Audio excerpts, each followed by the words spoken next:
Alguien dijo, o al menos yo lo he escuchado alguna vez, que 40 años no son nada, un suspiro en el curso de una historia en la que los siglos necesitan agruparse para tener entidad propia.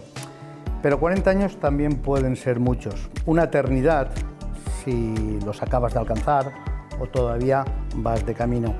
En el caso que nos ocupa, hablamos de 40 años de trabajo, de riesgo, de innovación y de mucho sacrificio, pero sobre todo hablamos de fertilidad, porque fértil, muy fértil y nunca, mejor dicho, ha resultado ser la tarea que hace 4 décadas emprendió el doctor José López Gálvez, al frente del grupo UR Internacional, un especialista adelantado a su tiempo que traspasó fronteras para aprender las mejores técnicas y que acabó aglutinando experiencia, calidad y tecnología en tratamientos personalizados para maximizar los resultados de un grupo que hoy aglutina equipos en 17 clínicas dedicadas a la reproducción asistida.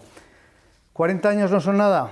Buena interrogante para despejar hoy aquí, en la segunda planta de la clínica HLA Vista Hermosa, en la antesala de su esplendorosa sala de juntas, rodeado de pioneros, auténticos especialistas en reproducción asistida, para dar fe del camino recorrido, del que se recorre y del que queda por recorrer. Doctor José López Gálvez, presidente del grupo UR Internacional, una vida dedicada a la reproducción asistida, pionero en Alicante en esta especialidad médica a la que ha dedicado su carrera profesional. Su primer equipo supuso el embrión del hoy Grupo Internacional UR para la creación del primer banco de semen de la Comunidad Valenciana ya en 1983. Ya ha llovido. Doctor, buenas tardes y bienvenido a su casa. Nada, muchas gracias por estar aquí con nosotros esta tarde, Tony, y agradecerte la entrevista que nos vas a ofrecer, ¿no? Yo os puedo decir que esta idea surge espontáneamente cuando hago los 40 años de actividad en reproducción, digamos como grupo, porque antes, evidentemente, para empezar el grupo has tenido que estar trabajando en reproducción años antes, ¿no? Bueno, surge porque me encuentro un recorte de periódico, precisamente de la información, que me hicieron una entrevista hace 40 años sobre las primeras 8 mujeres alicantinas. Yo como alicantino eso me honra y así me gusta, pues 8 mujeres alicantinas que se comenzaron a hacer inseminación artificial a través de nuestro banco de semen, que por cierto pues nos costó mucho realizarlo, porque para montar un banco de semen, ¿por qué digo banco de semen? Porque eso me hizo pensar que la esterilidad o la fertilidad en el tiempo requeriría siempre de un grupo de gente que trabajase, que fuese multidisciplinario. Entonces me encuentro que en aquel momento este embrión estaba compuesto por un farmacéutico, un analista, un andrólogo, un ginecólogo, y entonces éramos nosotros mismos los que nos hacíamos todo. Hacíamos la congelación, hacíamos la preservación del semen, la congelación la hacíamos nosotros. En fin, no es como ahora, que es otra situación distinta. Entonces ha sido pues un hacer y hacer y hacer y un esfuerzo continuo, pero que para mí, pues evidentemente, significa toda una vida, ¿no? El estar en estos 40 años y pensar que anteriormente un periodista también de la información de prestigio, como era Pirula, que es maestro Pirula de todos Dios, vosotros, señor. Pues entonces para mí es una satisfacción de que uno de sus, digamos, alumnos discípulos y amigos, pues esté ahora haciéndonos una entrevista a todos nosotros. Por otra parte, pues tengo aquí a mi derecha pues a mis amigos que han compartido, que ahora presentaremos. Exactamente, que han compartido conmigo también la misma ilusión a lo largo de su vida en reproducción y que para mí han significado mucho, han sido compañeros, digamos, de trabajo, han sido compañeros y amigos. Hemos disfrutado mucho, no solamente en reproducción, sino en las relaciones personales que hemos tenido. Y bueno, y ahí estamos, ¿no? Algunos pues continuamos en la brecha, otros no, pero para mí siempre están conmigo y en el corazón porque han sido parte de lo que es la reproducción hoy en España. Y si en España estamos donde estamos, es por el esfuerzo de algunos, ¿no? Y posiblemente 4 de los que están aquí pues han significado mucho en la reproducción en España, unos de una manera, otros de otra, pero todos hemos empujado hacia adelante. Un cuarteto de lujo es el que tengo, efectivamente, hoy aquí en esta antesala de la sala de juntas del HLA Vistahermosa. Empezamos por mi izquierda, ya hemos presentado al doctor López Gálvez, por mi izquierda el doctor Isidoro Bruna, doctor en Medicina y Cirugía, es miembro de la Junta Directiva de la Sociedad Española de Fertilidad y profesor del Máster de Reproducción Humana de la Universidad Complutense de Madrid. Durante más de 20 años ha ejercido como director médico del Grupo HM Hospitales. Doctor Bruna, muy buenas tardes y bienvenido a Alicante. Tardes. Muchas gracias, Tony. Es un placer estar aquí y sobre todo poder honrar a un amigo y una figura de la reproducción como es el doctor López Gálvez. En el centro del sofá al doctor Pedro Caballero Peregrín, especialista en obstetricia y ginecología. Ha desarrollado su labor en el Hospital Ramón y Cajal de Madrid, creador del primer banco de semen de la Comunidad de Madrid y fundador de la Clínica Tambre de Madrid hasta 2018. Doctor, muy buenas tardes y bienvenido. Hola, buenas tardes. Y también, completando la terna, José Antonio Ruiz Balda, especializado en laparoscopia asistencial, ha ejercido como jefe de la unidad de reproducción del Hospital 12 de Octubre y como coordinador y profesor asociado del Máster de Reproducción Asistida de la Sociedad Española de Fertilidad y de la Universidad Complutense. Doctor Ruiz Balda, bienvenido, muchísimas gracias por estar con nosotros. Pues nada, muchas gracias a ustedes. Pues yo lo he dicho, cuarteto de lujo, así que vamos a entrar en materia. Estamos de aniversario, así que empiezo por usted, doctor López Gálvez. Hablamos de los inicios, hablemos de los inicios del grupo UR. Bien, yo en principio siempre he pensado en toda mi vida, en mi ejercicio profesional, pues que era necesario siempre trabajar en equipo. Siempre conmigo han trabajado varios ginecólogos, varios analistas, es decir, nunca he ido en solitario a lo largo de mi vida, tanto reproductiva como ginecológica, ¿no? Entonces me pareció evidentemente que en esos albores de lo que era la reproducción asistida en aquel momento, pues era necesario formar un equipo. En aquel momento era complicado formar un equipo cuando no sabíamos siquiera cómo íbamos a intentar crear unos medios de conservación de semen y que en la congelación no se nos fuese por medio, ¿no? Nos basábamos mucho en el material que teníamos de veterinaria, ¿no? Que iban más avanzados que nosotros en las inseminaciones, ¿no? Y entonces, bueno, pues esto me hizo pensar que debía ir siempre formando un grupo.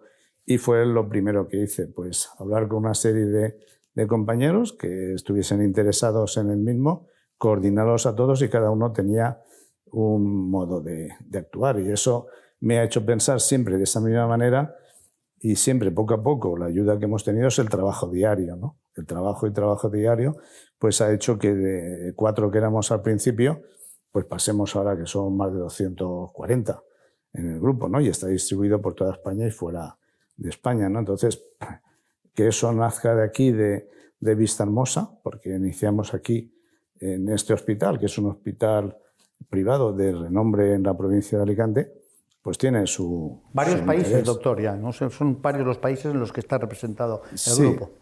La idea fue expandir el conocimiento que íbamos adquiriendo aquí y crear una especie de escuela. Nunca me he considerado ni profesor de nadie ni nada. Siempre he procurado estar trabajando y en la sombra. No he querido nunca figurar en nada, pero evidentemente, pues sí que es verdad, hemos expandido el conocimiento hacia Centroamérica. Allí hay 18 personas trabajando dentro de una unidad de reproducción nuestra. En México hay 2 unidades, en principio en Ciudad de México. Algunos de los aquí presentes han estado, como Isidoro, que ha estado en México viendo nuestras instalaciones allí. Y bueno, para mí es un orgullo, sobre todo como alicantino. Siempre me refiero a los 40 años y a qué ha significado para mí Alicante, que es toda mi vida. He luchado por estar aquí y por esta ciudad, ¿no? Entonces, pues para mí es un orgullo que yo, como digo, estando en provincias, es complicado, pero poco a poco, sin más, hemos ido. Y bueno, hemos llegado y en este momento pues se ha consolidado un grupo importante que depende de nosotros mismos. No dependemos de ninguna entidad, ni de ningún fondo de inversión, ni de nada. Somos los que somos profesionales y lo que nos avala fundamentalmente pues es la profesionalidad y la ética médica, que es lo que intentamos expandir, ¿no? Esa es la idea, ¿no? Expandir el conocimiento que nace en Alicante. Eso es así.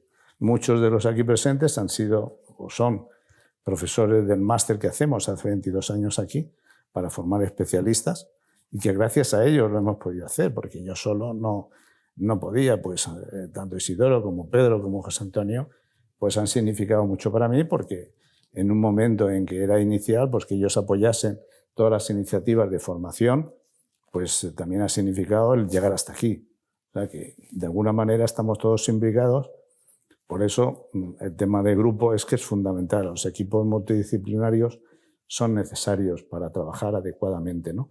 Luego hemos ido creciendo más en otras técnicas, porque esto es toda una vida, ¿no? Entonces, bueno, como digo, es que esto empezamos fabricando unos medios de conservación y haciendo inseminaciones con las mismas cánulas que hacían los veterinarios. Aún tengo algunas fotografiadas para que las podáis ver. A lo que hemos llegado ahora de poder analizar en un medio de cultivo el ADN del embrión. Vamos a ver. Pero todo eso nosotros, no es que hayan venido aquí los sabios de... No, ha sido esfuerzo, trabajo, inversión y grupo, ¿no? Y entonces, pues esto es un poco la idea. Doctor Bruna, hablemos de los logros más relevantes en el tratamiento de reproducción asistida en estas 4 décadas. Pues yo diría, por concentrarlo, porque están aquí, yo siempre, además, que estoy entre estos cracks, me considero un outsider. Estoy absolutamente bien. En cualquier caso, para no alargarme, yo diría que ha supuesto un incremento en la seguridad de los tratamientos, en la seguridad de los pacientes. Ellos a lo mejor te lo pueden contar. Durante un tiempo nuestros tratamientos tenían una espada de Damocles que se llamaba síndrome de hiperestimulación ovárica. Hoy en día no existe, por tanto, seguridad. Eficiencia, es decir, el hecho de que hoy en día el rendimiento que da nuestro trabajo sea mucho más positivo. Y eficacia, es decir, si hace solo, pues cuando él empezó, 40 años, alguien nos hubiera contado que un embrión, el 70% de los embriones euploides, es decir, de los embriones cromosómicamente normales, iban a dar lugar a un embarazo y a un niño sano en casa, nos hubiera parecido absolutamente ciencia ficción. O sea, para que usted se haga idea, o para que te hagas idea, Tony, la primera niña que nació en reproducción asistida, Louise Brown, 1978, fue el éxito después de 102 fracasos. Fue el éxito en 103. Es decir, era la apertura a algo que realmente parecía mágico, y que afortunadamente al cabo de estos 40 y tantos años ha supuesto pues una auténtica eclosión. El 10% de los niños en España son gracias a la reproducción asistida. Vaya dato. Doctor Caballero, ¿cómo ha evolucionado el estudio de la esterilidad a lo largo del tiempo? El estudio, yo quisiera añadir una palabra muy rara que se emplea mucho ahora, que es la de viejuno o de viejoven. Viejoven porque tengo la edad, y joven porque me siento joven todavía. Ya veremos hasta cuándo. ¿Qué pasa con la esterilidad? Con la esterilidad nos ha tocado vivir un momento maravilloso, que es aprender constantemente. Como decía Picasso, un viejo en un cuadro que escribió, decía: déjeme usted que estoy aprendiendo. Y era un viejo de más de 90 años. Bueno, pues esto es lo que pasa, es como se te ensancha el pecho cuando estás aprendiendo cosas nuevas, cuando tomas decisiones que tu experiencia has comprobado y las pones en práctica y funcionan. Todo eso es una maravilla. ¿Para qué lo vamos a decir? Doctor Ruiz Balda, ¿qué hitos se han ido incorporando a la rutina asistencial en la reproducción asistida desde el primer niño probeta? Y le preguntaría, ¿qué ha influido más en la mejora de los resultados que se tienen a día de hoy? No sé, comentar qué hitos son los más importantes en 40 y tantos años de experiencia que llevo. Yo lo dividiría en 2 épocas. La primera fase pre-FIV, es decir, antes de ese niño probeta del 78, en la que hacíamos unas pruebas muy exhaustivas, hacíamos el diagnóstico perfecto del problema que tenía la pareja, pero no teníamos casi recursos terapéuticos para intentar conseguir ese embarazo. Fue la llegada de la fecundación in vitro y tuvimos que romper prácticamente con todas las pruebas que hacíamos de una manera sistemática. Había además pruebas preciosas. Yo siempre, el doctor Bruna, se lo he comentado, digo, la prueba más bonita era el test poscoital, es decir, valorábamos en un día próximo a la mitad del ciclo el moco cervical de la mujer, habiendo tenido relaciones 10 o 12 horas antes, y el ver los espermatozoides, ver la filancia que tiene que tener el moco, la cristalización, y ver espermatozoides en el moco intracervical, es decir, ya que había pasado su primera barrera vaginal, pues era precioso ver, es decir, dábamos un visto bueno que después el tiempo ha demostrado que desde el punto de vista de la medicina basada en la evidencia, pues no tenía ninguna relación con que se pudiese o no pudiese quedar embarazada la mujer. Y una vez ya en la época de la fecundación in vitro, yo creo que ha habido 3 o 4 hitos que han marcado pues una serie de situaciones en las que hemos visto que íbamos consiguiendo muchos más embarazos. El primero de ellos es el ecógrafo. El ecógrafo, la sonda vaginal, para nosotros supuso un avance importantísimo porque en la primera época, antes del ecógrafo con la sonda transvaginal, hacíamos las punciones para sacar los óvulos atravesando la vejiga, eran transvesicales para llegar al ovario. Claro, las mujeres orinaban unos días, pues orina sanguinolenta, tal, es decir, lo que la mujer sufría en aquellas primeras etapas de la fecundación in vitro es indecible. Pero lo cierto es que las mujeres se dejaban hacer por conseguir un hijo cualquier cosa. Es decir, hasta en la época que no conseguíamos prácticamente nada y que les decíamos que el problema que tenían era de las trompas y que si la operábamos las posibilidades serían un 5 o un 10%, y la mujer decía, doctor, hágame lo que usted crea conveniente si yo tengo alguna posibilidad más de tener hijos. Es decir, a mí no me gustaba esa entrega total de la mujer hacia el profesional, en la que descarga una responsabilidad que encima, sabiendo tú que tampoco teníamos unos resultados, con el tiempo fueron surgiendo esos hitos importantes, pues que fue ya no la fecundación in vitro convencional, empezamos con la microinyección espermática, que ya se dio pues alternativas al factor masculino, que es responsable de un 40% de las esterilidades, y más tarde ya con la vitrificación de los óvulos y de los embriones, pues se han conseguido unos ascensos a unos porcentajes de éxito que no tienen nada que ver con los iniciales. Qué enriquecedor es mirar al pasado para ver y valorar la situación en la que estamos ahora, ¿no? Sí. ¿Qué ha supuesto para usted la reproducción asistida? Bueno, a mí me gustaría puntillar una cosita. Por favor. Me parece interesantísimo más el punto. No, sí, porque evidentemente tiene una razón enorme, ¿no? Cuando empezamos a hacer fertilización in vitro, el hacer la laparoscopia y puncionar a las mujeres, aquello era... Y entonces, a mí, un año antes o año y medio antes, resulta que pues, me fui a aprender microcirugía tubárica con un gran profesor que estaba en Lyon, que era el profesor Coñac. Me vengo para acá, me compro un laparoscopio operatorio, lo monto en un sanatorio para operar las trompas con microcirugía. Pues después de aquella inversión de trabajo de tal, me surge la fertilización in vitro y encima, y rápidamente, como dice José Antonio, la punción vaginal para la captación ocitaria.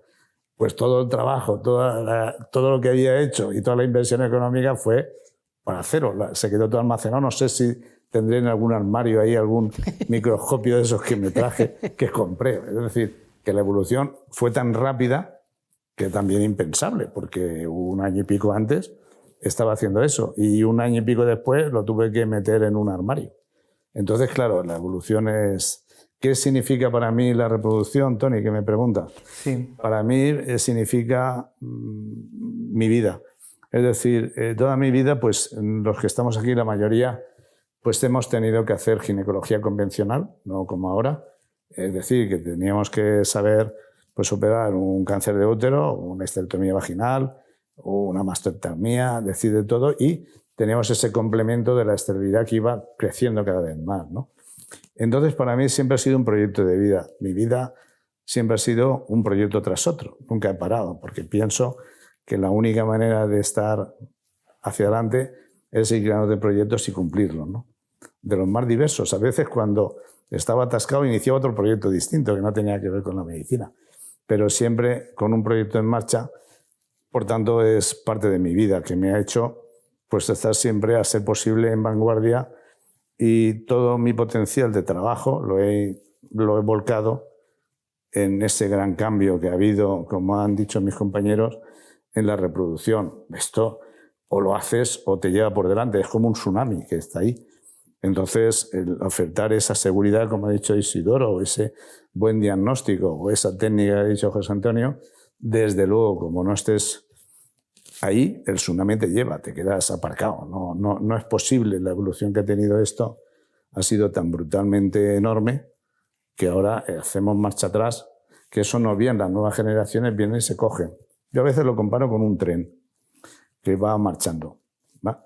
Entonces tú puedes estar en la estación primaria donde nace el tren y luego tiene estaciones, ¿no? Y la gente se puede bajar de una y quedarse, o puede subir a medios, ¿no? Ahora ya los que entren ya no van a estar en estación de entrada, estarán en estaciones terminales, quizá vayan en AVE, y antes era otra cosa, ¿no?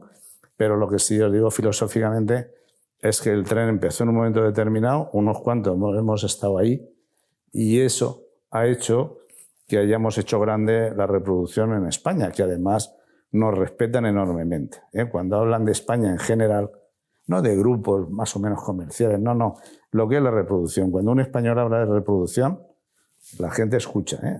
En el mundo, ¿no? Da igual que estén en Australia, en Nueva Zelanda, en Pakistán, en Alemania, donde sea. Oyen a un español hablando de reproducción y se paran y dicen, a ver qué dice este. ¿No? Eso es un poco lo que yo puedo deciros. Doctor Bruna, ¿qué papel ocupa la genética en la medicina reproductiva? Y también le preguntaría hacia dónde apunta el futuro en esta especialidad. Cuando ya se generaliza, como decía José Antonio Ruiz Balda, la fecundación in vitro, pues en realidad un tanto por ciento muy elevado de transferencias de los embriones al final acababan fracasando, y la razón fundamental era que nosotros estábamos reproduciendo la fertilidad real de la especie humana, que es muy baja. Si nos comparamos con los roedores, pues evidentemente somos muchos menos fértiles. ¿Por qué? Porque, entre otras cosas, creamos muchos embriones aneuploides, de forma espontánea, es decir, embriones que son cromosómicamente anómalos. Eso suponía que esos embriones o no implantaban o acababan abortándose. De repente irrumpe, cuando ya está muy desarrollada otra serie de cosas, la vitrificación, las punciones foliculares, la microinyección espermática, algo fundamental, que era la genética. La genética, al cabo de también un largo curso, pues ha permitido que hoy en día seamos capaces de biopsiar embriones en estadio blastocisto 5, 5, 6 día, y a partir de ahí hacer diagnósticos. El más obvio es intentar descartar aneuploidías en esos embriones para no transferirlos, es decir, embriones que son cromosómicamente anómalos, o para descartar alteraciones estructurales o descartar enfermedades monogénicas en esos embriones. Eso hoy en día, que se empezó llamando diagnóstico genético preimplantatorio y que ahora se llama PGTA, por test de preimplantación para el diagnóstico de la aneuploidía, pues ha promovido el hecho de que, uno, se obvien muchas transferencias que antes eran totalmente inútiles porque se transferían embriones aneuploides. Dos, que el tiempo que pasa desde que tú recibes a la paciente hasta que consigues el embarazo sea mucho menor. Y tres, que haya menos abortos después de nuestros embarazos conseguidos por reproducción asistida, y que además haya una tasa de niños sano en casa superior.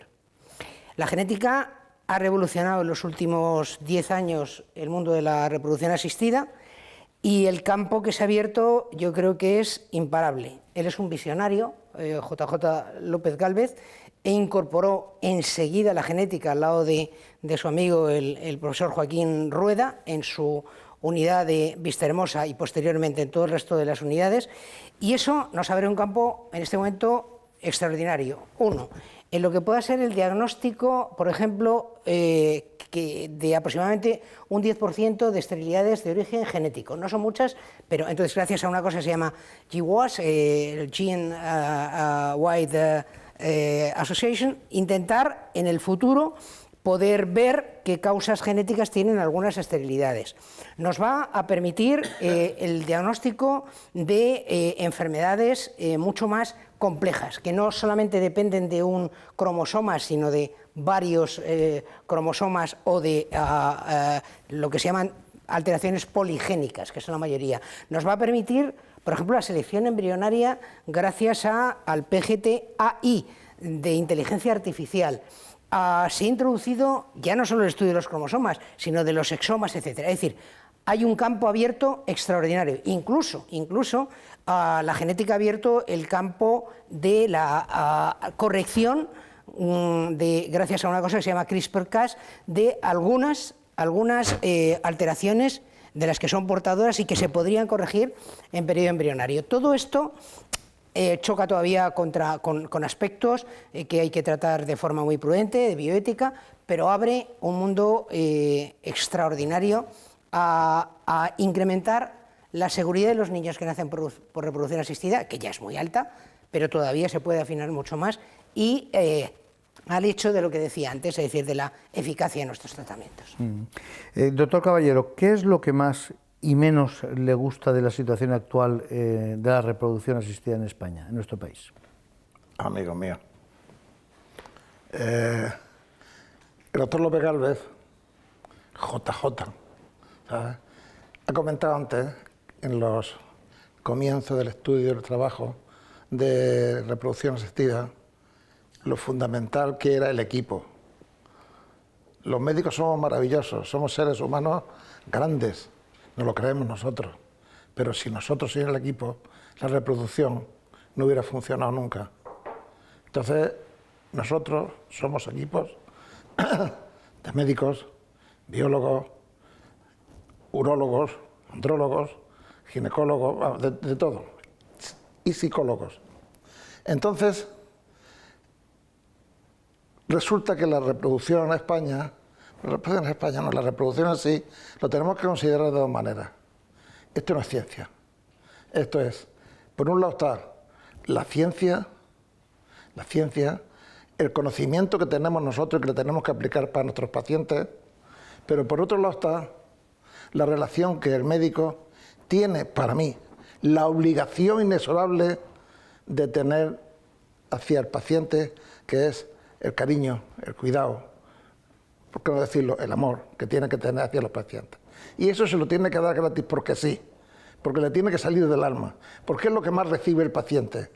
Y luego con el conocimiento que tengamos de la ciencia, cuando vayamos conocimiento y ampliando los conocimientos, eso se da por añadidura y por eso cobramos. Pero el otro se tiene que dar gratis. Y es maravilloso pensar eso cuando, sobre todo en mi caso, cuando después de un tiempo resulta que viene la madre paciente tuya con la hija que está embarazada. Entonces, ahí tiene que haber algo. Si no, no viene, ¿no? Entonces, eso es maravilloso. Eso te produce una satisfacción maravillosa. Y luego, por otro lado, está, ¿qué es lo que peor me sienta del estado actual de la...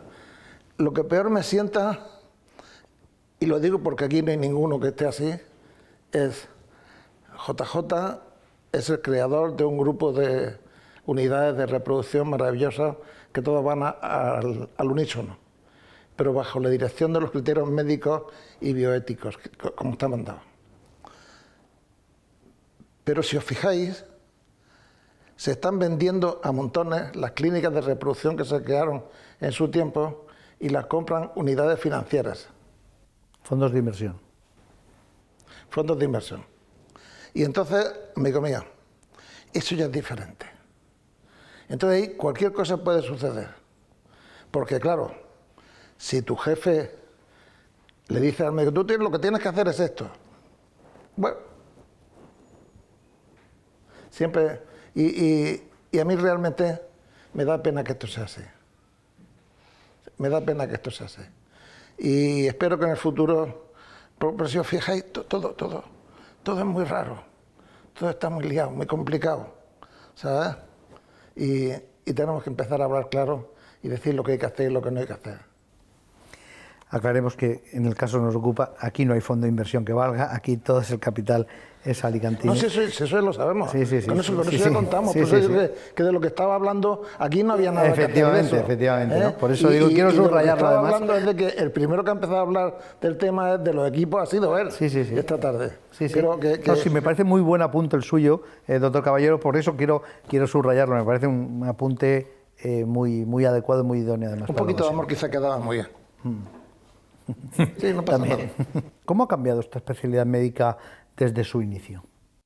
Hombre, ha cambiado totalmente y nosotros hemos tenido que cambiar los que estamos aquí, si no, no podríamos haber llegado hasta aquí, ¿no?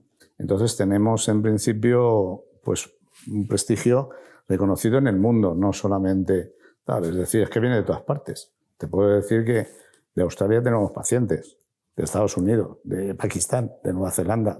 ¿Cómo es posible? Pues es que es así. La gente se mueve, como ha dicho, la gente busca su embarazo y la mujer se somete. Pero es que luego, como somos cercanos, que también ha dicho Pedro, con empatía, y el español o tal, pues tiene, yo qué sé, tiene cierto grado de... No es lo mismo que un alemán o que un sueco, ¿no? Pues entonces tenemos esa preparación y esa empatía y la gente confía en nosotros, ¿no? Y verdaderamente les damos solución, ¿no? Si no, no vendría nadie, ¿no? La dosis de cariño y amor que aludía el doctor Caballero. Sí, exactamente. Y lo que me preguntabas, Tony, es que nos ha cambiado. Yo creo que me ha ido cambiando mi vida, ¿no? Es decir, mi vida ha ido teniendo que evolucionar y si no, como he dicho antes, pues te quedas atrás, ¿no? Entonces somos los mismos relativamente, pero técnicamente lo único que nos une, yo pienso, a los que estamos aquí, por eso somos amigos, pues la ética, la profesionalidad, la empatía, el saber estar, el dar a la gente lo que necesita, que no solamente es tratamiento médico, sino también, como ha dicho Pedro, cariño. Bueno, pues todo eso lo unes y evidentemente pues somos invencibles. De aquí a que pues, otro compañero de otro país nos iguale va a ser muy difícil por el carácter que tienen. Yo lo veo así. Eso es así. Y luego viene gente a formarse aquí. Si no tropeamos el criterio de actuación profesional. Exactamente. Ahí está. Hay un tema que he dicho muy bien, que al final nos hemos quedado como una pequeña isla, porque las grandes corporaciones y fondos de inversión lo que hacen es buscar invertir su dinero con ánimo de ganar. No es otra cosa. Lo tienen 6 o 7 años y luego lo venden otra vez. Y va cambiando de manos, pero el médico que está ahí dentro se ve inmerso en ese cambio. Entonces, al final no saben dónde están, si van a continuar, si van a irse a la calle, qué va a pasar. Y eso genera, como ha dicho Pedro, pues un problema. No sé cómo aguantaremos. Unos cuantos lo aguantaremos ahí. Ya no es solamente la calidad embrionaria, sino el EBITDA. El EBITDA. Entonces surge algo que no sabías antes. Es que están pagando 20 veces el EBITDA. Tú dices, oye, ¿y eso? Vamos a ver qué es el EBITDA. Joder, pues esto, si vendemos, digo, pues nos vamos al Caribe, tal, ¿no? Porque te pagan lo que no vale, ¿no? Ha aparecido el EBITDA, sí, es nuestra vida, que estamos tan tranquilos y de repente surge una vez. ¿Y esto qué es esto? Qué bueno. Es verdad. Entramos en la recta final y antes de la despedida yo quisiera preguntarle a nuestros 3 doctores del sofá, al doctor Bruna, al doctor Caballero, al doctor Ruiz Balda, ¿qué ha supuesto para ustedes la figura del doctor López Gálvez? Doctor Bruna.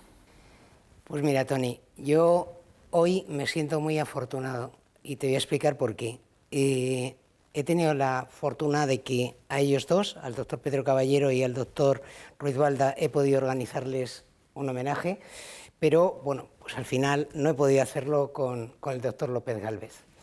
Y por tanto doy gracias a los dioses por poder hoy públicamente poder decir la admiración que siento por él. Yo siempre digo que no he conocido ningún crack en la vida que no esté sustentado por un ser humano muy contundente.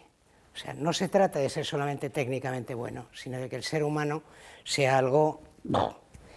Y Jota lo acaba de demostrar con las últimas palabras, es decir, es un ser humano muy, muy contundente. Su obra hubiera sido imposible sin, como siempre, el talento, sin la pasión que ha puesto en hacer las cosas y sin, desde luego, la firmeza para llevarlas adelante. Esa es una de sus grandes cualidades. Yo hace unos minutos te comentaba que hace muchos años, pues a lo mejor hace 20 años, estábamos comiendo él y yo y de repente me dice: oye, ¿a ti no te ha regalado nunca el banco un anuario? Digo, hombre, sí. Y dice, ¿y tú lo has abierto? Digo, pues la verdad es que creo que no. Dice, pues a mí me lo han regalado y yo lo abrí.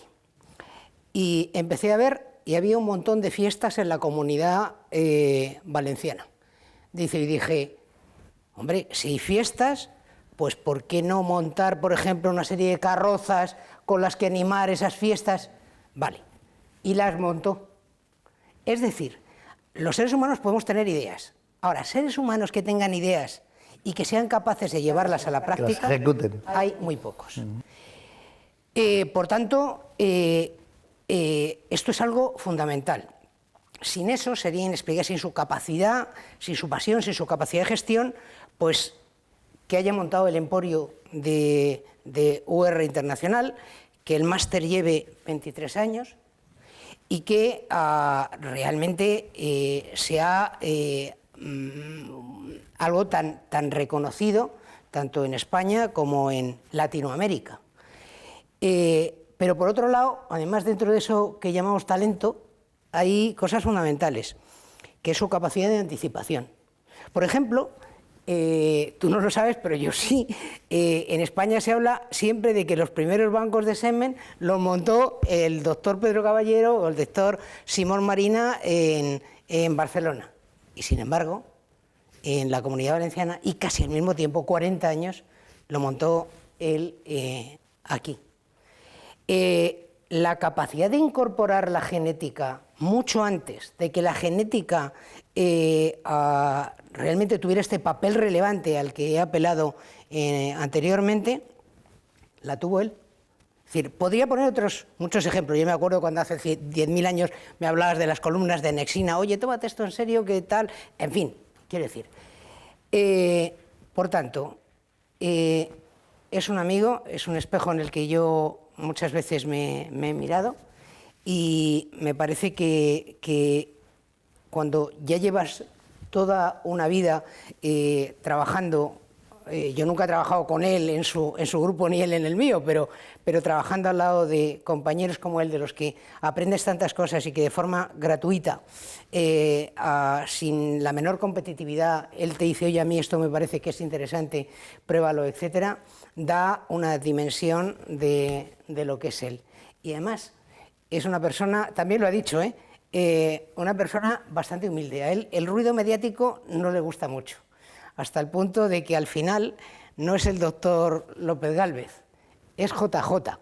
Y la mayoría le conocemos como JJ, incluso con la reducción de la apócope. Cuando se habla de J en España, ya sabemos que se trata del doctor López Gálvez. Es una suerte haberle tenido de compañero, de maestro y de amigo. Doctor Caballero. A mí JJ, yo lo conocí hace muchísimo tiempo, cuando estábamos empezando, y siempre me ha quedado bien como persona. Como médico me parecía que era un médico estupendo, pero eso es su obligación, ser un médico estupendo. Pero lo que ya me maravilló y me dijo, dije yo para mí, este es mi hombre. Yo le hubiera puesto a su disposición mi empresa, mi negocio, mi lo que sea, porque, tío, tiene una imaginación y como hemos comentado aquí, tiene la imaginación, lo programa y lo hace. Y lo mismo con las carrozas, con esto es exactamente igual. Él hubiera montado, pensaba las clínicas, bueno, pues ya son 17. ¿Sabes? Y encima, la maravilla de pensar que son 17 clínicas que tratan de que funcionen al unísono. Y tienen sus reuniones con todo el grupo, para que la gente se sienta como en un mismo sitio, aunque estén en México, en Nicaragua, o en Lérida, o en Cartagena. ¿Comprendes? Y bueno, eso para mí es un orgullo. Y es un gran hombre. Doctor Ruibalda. Ya lo han dicho todos estos dos compañeros. Yo tendré que decir algo diferente. Dale un beso. No, eso tampoco. Yo, la amistad que tengo con él es por su mujer, por Chus. En un congreso en Argentina coincidimos y se sentó a mi lado, JJ estaba al otro y tal, entonces pues empezamos a hablar y tal, y nos caímos muy bien y todas esas cosas y tal. Yo le dije, ya llevo yo muchos años de congresos aquí y tal, yo no os había visto nunca y tal.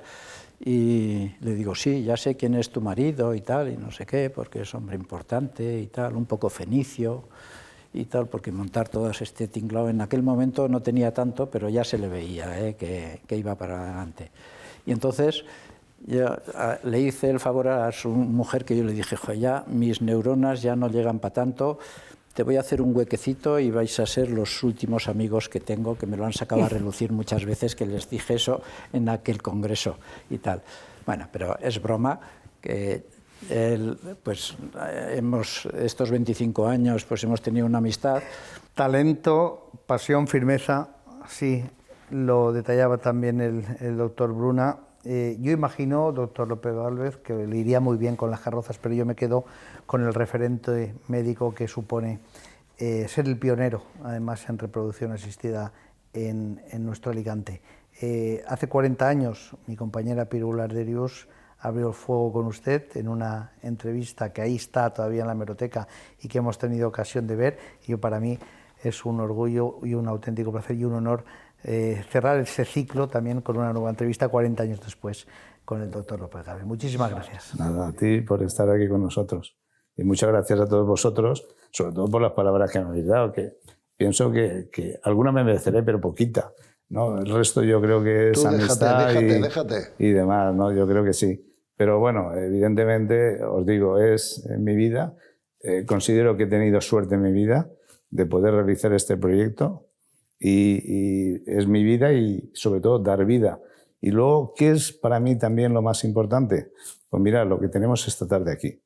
La cantidad de buena gente que he conocido en todas estas relaciones y internacionalización, etcétera, lo que me da a conocer en el mundo, no científicamente, sino conocer cultura, relaciones, etcétera, y sobre todo la amistad de la gente que he podido tener.